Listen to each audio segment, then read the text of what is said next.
Prologue. You are listening at FameTV.info. Everyone has their own fate. That fate was often determined around the age of 16 when they reached adulthood, and looking for that fated person was easier and harder than thought. Because the name of the person they would be with for the rest of their life appeared somewhere in their body, the name of the fated one that one day engraved was called name seal. The name seal, the closer the connection with the other person, the darker the letters appeared. In other words, it meant that it was difficult to find the other person when the name appeared lighter. However, fate, as usual, was bound to be connected one day. It was indefinite after the name seal was engraved, but God that created this world made a rule that humans would meet the owner of the name no matter what. Some defied their fate and went out to find others, but in fact, it was a dream that would never come true. From the moment the name seal appeared, fate would be bound to that name, and in some way, they eventually met that sealed name. The Emperor of Huan Empire, Jeong, thought that as the most strong curse given by the God that created this world. Fate, love, aren't those horrible words. She didn't believe such dreamy words, she didn't bring such ungrounded words on her lips. Her mother and father were also destined to be together by God, but they were cold people who never held their child in their arms even once. Love, a complete illusion. She even believed the so-called parental love didn't really exist, because she had never felt it. However, the rules of the name seal set by the God of this world could not be avoided, even for the emperor. Soon, standing obliquely in front of a well-polished mirror, she slowly loosened her collar and revealed her shoulders. Then, a black letter as if written with ink that was engraved on top of the smooth skin was reflected in the mirror. The letter reflected there was Yun, meaning, cover of the crown. Tian, yen in Chinese, the board over the mianguan, extension in the crown. It was about 4 months ago that such letters appeared near her shoulder. Perhaps because time had passed, what had been blurred at first was now quite clear. The next writing was covered by the collar, but the other 2 letters were clearly engraved as well. Of course, she didn't want to see any more. How could a person who wrote such a rude Chinese character among many characters be her own fate? To read the character which meant to sit on the top of the emperor, herself, S head was very displeasing. However, does the color getting darker means he will appear before me soon? Perhaps it was because her hands and feet, Siyab, were searching throughout the empire. In fact, it had been a long time since she reached adulthood, but because no name seal engraved on her body, she thought it was strange. In any case, the name usually appeared somewhere on the body around the age of 16. It was said that there was a difference in time for each person, but even after a long time, there was no sign for the name of the fated person appearing anywhere. She wasn't worried because she didn't plan to give birth to a child and hand over the throne. However, if the name appeared like this, then it was another story.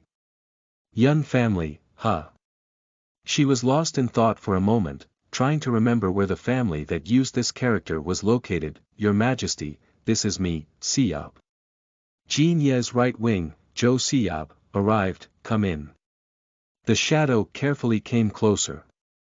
The door opened, and finally Siyab's dependable figure appeared. As soon as he found the emperor, his clear face shone under the red light of the lamp. He bowed down in a hurry. It was because her one shoulder was exposed. As a loyal servant, seeing the emperor's body was a thing that should never happen. Siyab immediately recited the words of apology. Forgive me for my rudeness. Fret not. Jeong quietly laughed and pulled up her clothes. He was an overly upright man. That was why she liked him. Because of that nature, she had never doubted and kept Siyab by her side for more than a decade since her crown princess time. And as if to prove that trust, he stood by the present emperor, not betraying her, even when she was once dethroned from the crown princess's throne and in danger of death. In addition, in the midst of the war, Siyab exceptionally rose to the status of general of valiant cavalry even at a young age, but now he had left the glorious position and had become Jeong Ye's henchman who moved only under her orders. She turned around after fixing her collar and bent down one of her knees in front of Siyab.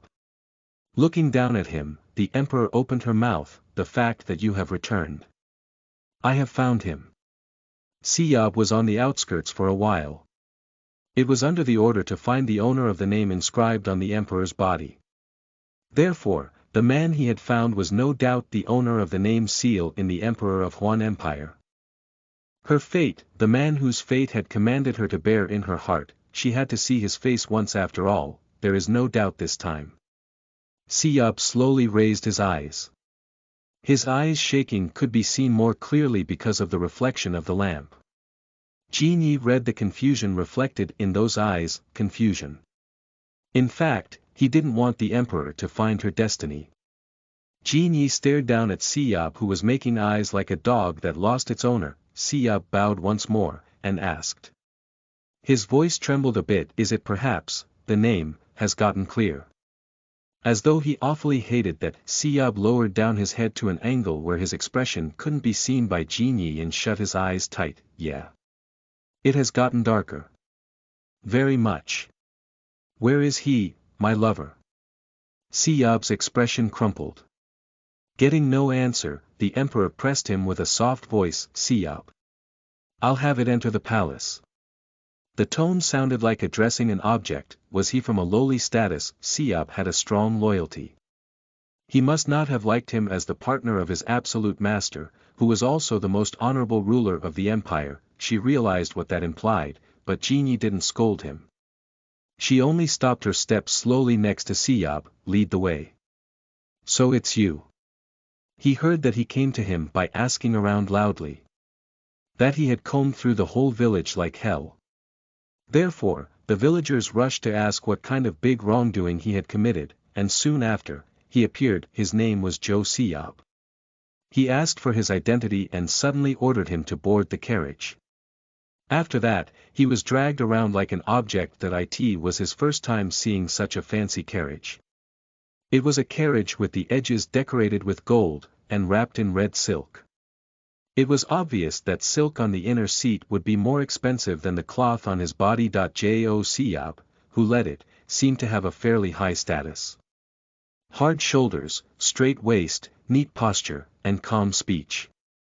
He looked graceful not only in his attire but in everything that made him up. At a glance, he looked like he was born and raised in a noble house. However, the one you'll serve is more precious than anyone else. Such a person said, more precious than anyone else. Every movement, every word, and even every breath.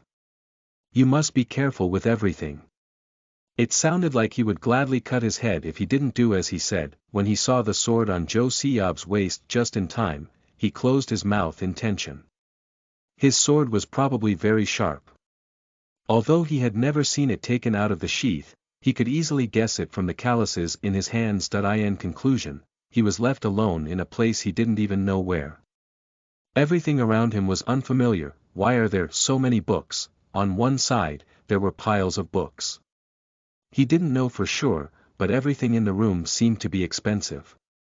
Even the chair with such delicate decorations he had never seen before, and the chair he sat on were sparkling. As he looked around with a curious gaze, he felt a stinging gaze from the side, so he stopped himself. Only then, the guard standing next to him turned his gaze to the door.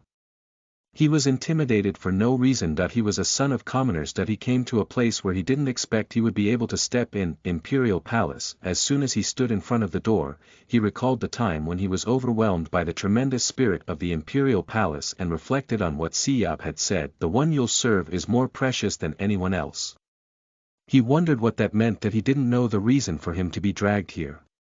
He had no memory about doing a high treason. It was impossible for a commoner to have any power to commit treason by nature. A grave sin could only be realized with power. The powerless could only afford to steal a grain of rice at most. Such a crime would not bring them to the palace. Then why?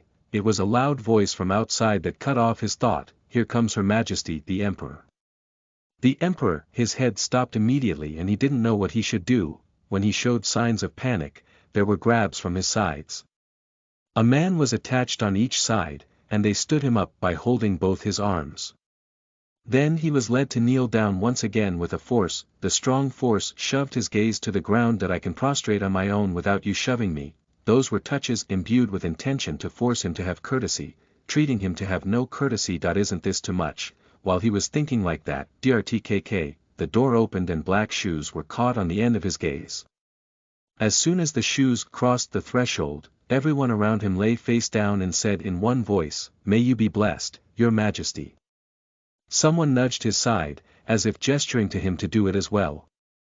Therefore, he immediately opened his mouth, May you be blessed." Once again, a whisper came from his side, "Your Majesty. Your Majesty. Don't look up." He lifted up his head straight before he could hear the rest out of nervousness. The people around him seemed very troubled, but it had happened. The first thing he saw was Siab, who had a stern face on the side. He had a scary look as if scolding him for raising his head presumptuously in front of the emperor, but his figure was quickly erased from his view, because the one before him had caught his gaze at once. His mouth opened on its own, his heart tightened in an instant and his breath stopped. Her Majesty the Emperor, because everyone around him was bowing down to her. The one before his eyes was certainly the Emperor of Huan. The Emperor, dressed in a dignified gold dragon robe and looking down at himself with indifferent eyes, was beautiful, enough to blind the eyes of the person looking at her. There were no blemishes in the red eyes he had never seen before, and the eyebrows were neat and clear. A well-cut nose bridge, a clear philtrum, and a smooth jawline. Above all, it was his first time seeing someone with eyes, nose, and mouth looked so detailed and harmonious that he wondered if she was perhaps a god from heaven. From the moment their eyes met, he could not see anything else. Even the slow blinking movement of the eyelids was something that touched his heart. Therefore, he was lost in his gaze. How rude.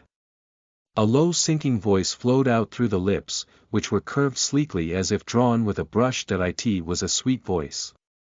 Like the sound of beads rolling, the face looking at him gradually came down.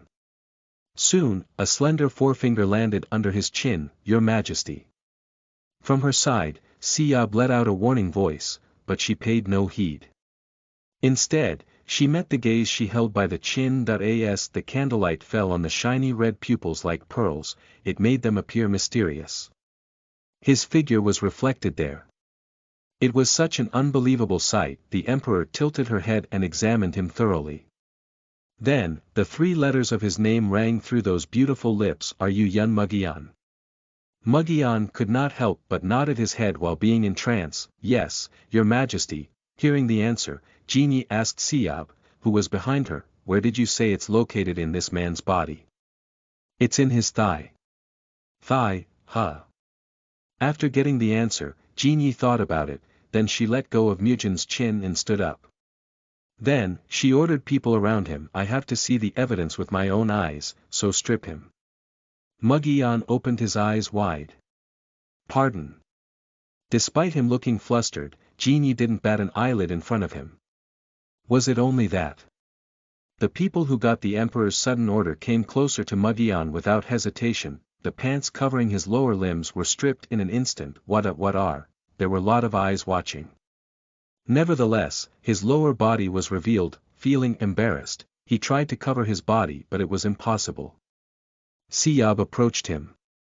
He looked down at him through cold eyes without any feeling reflected there, and spread his legs forcefully with his sword sheath. The embarrassment flooded his face in red. However, thanks to what Siab just did, the vivid writing on Mugian's thigh caught Jinie's gaze. Jinyi, the Emperor of the Huan Empire, and the name of the woman in front of his eyes. Listen to the full novel at FameTV.info, direct link in the description.